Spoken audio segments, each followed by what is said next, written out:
Well, hey, welcome back to Bones Family Homestead. Now, we went over a lot of things last time. I still haven't taken this tree down. It's gonna come down soon. Um, it look like we got a pretty good storm coming in.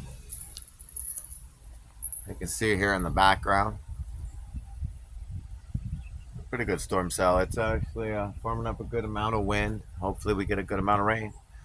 Um, Update since last, we have a water toad. So our drinking water is roughly 175 to 200 in here, and that's 200 gallons.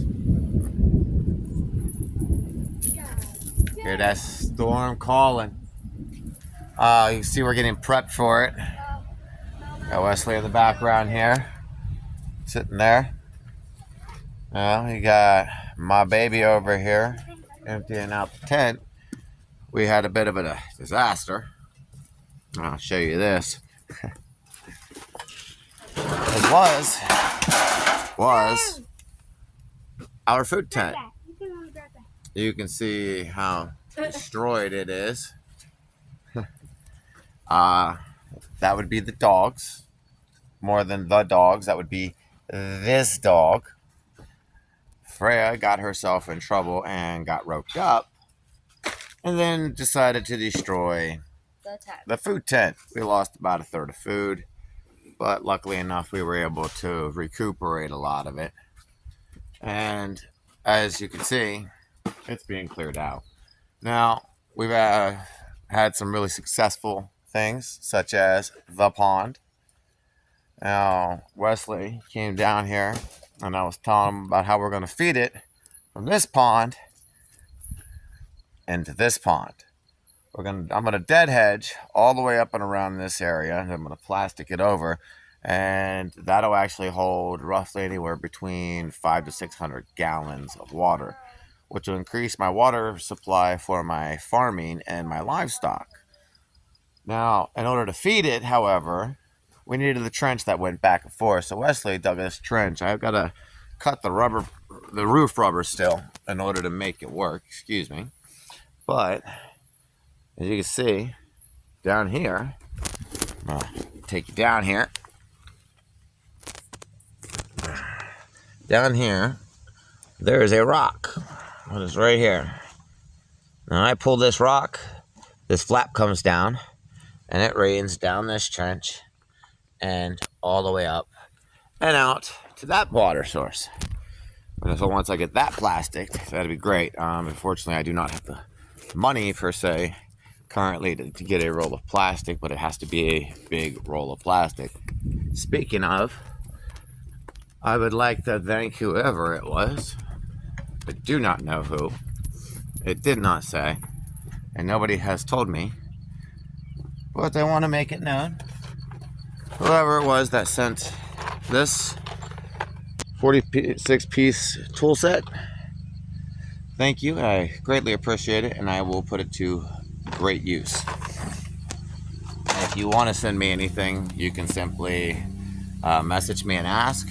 I'm Daniel Dickerson on Facebook, and my cash babs actually inside of the descriptions and everything of my channel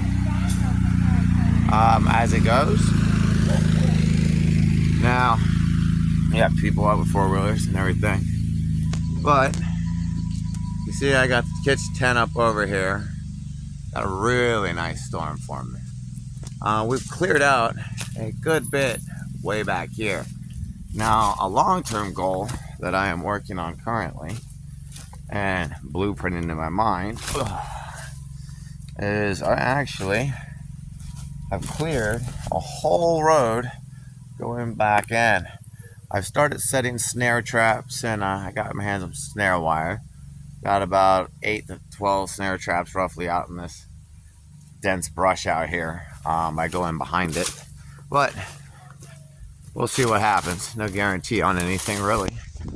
Looks like it's about the storm for sure.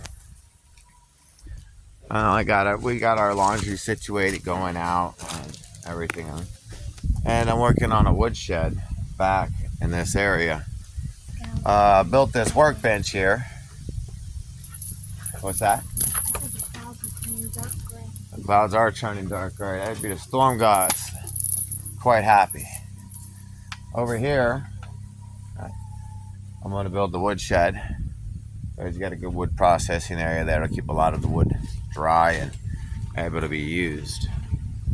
The hugest accomplishment so far would be the waters. Between the two ponds, when that pond is done, it'll give us roughly 700-800 gallons of water for just the garden and livestock.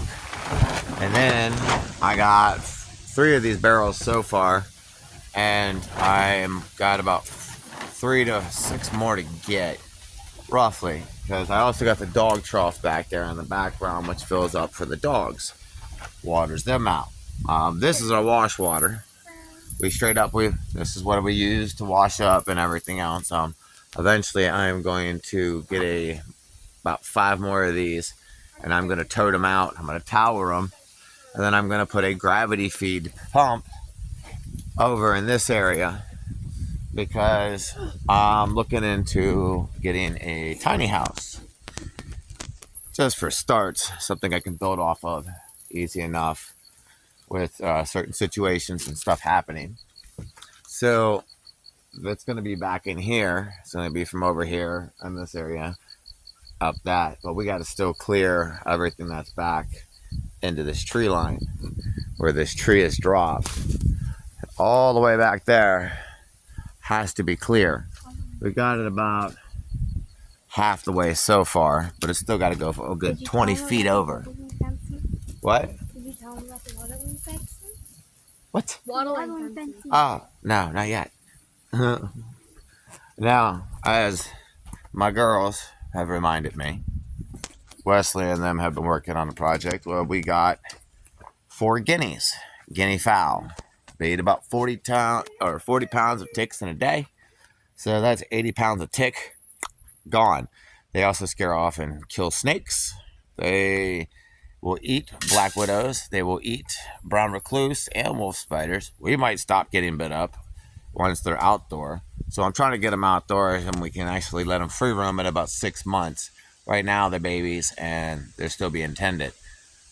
But we got the dog kennel over here that we're going to have lined up with hay, something I can lift up and down. Just simple as 4 birds. It's nothing that I need big. But then as a portable fencing, thank you, Peace, for reminding me, one of my really good friends, we started making wattle fencing. This wattle fencing is portable. It allows us to stake it into the ground and move it just from the stakes of this area right here. You can see as it's sitting, you put a stake right into this X factor here, and you take it straight down on the ground, hammer it in. Well, there's another one on the other side, and that's what holds the fence in place. So as long as it's sitting there in place, it works. It is no big deal, and it's all beautifully done. We have 2 more fences to make. Wesley has been doing a tremendous job on these, and they've used to build houses out of wattle fencing. They've been doing it since the medieval days.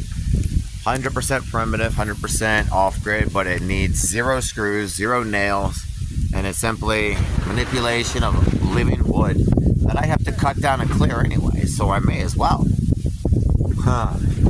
This guy looks creepy. The wind has picked up. You can see in the background, definitely has that popping down. But over here, you can see that sky. It is definitely love it. 100% love it. Not even exaggerating. And of course, I got my Confederate flag in the background there. I got the shower tent back here. Within the next 2 months, we will have our first 3 buildings. If everything goes according to plan. Hoping to get our first one. It's going to be the tiny house, then the woodshed. We have the pond, which is a fixture, not a building. But I also want to build a smoke shed.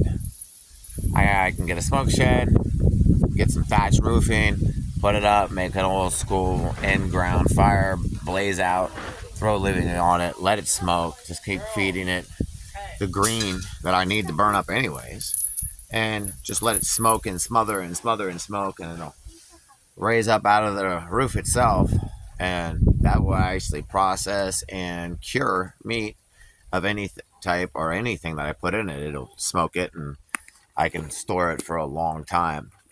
Now, I've still got to build the root cellar and everything else, but I've actually gotten back into my land a little bit, not too much, and there is a huge drop. I'm talking, it goes from like this, and then it just goes shoo. So, and it's a bit of an angle too.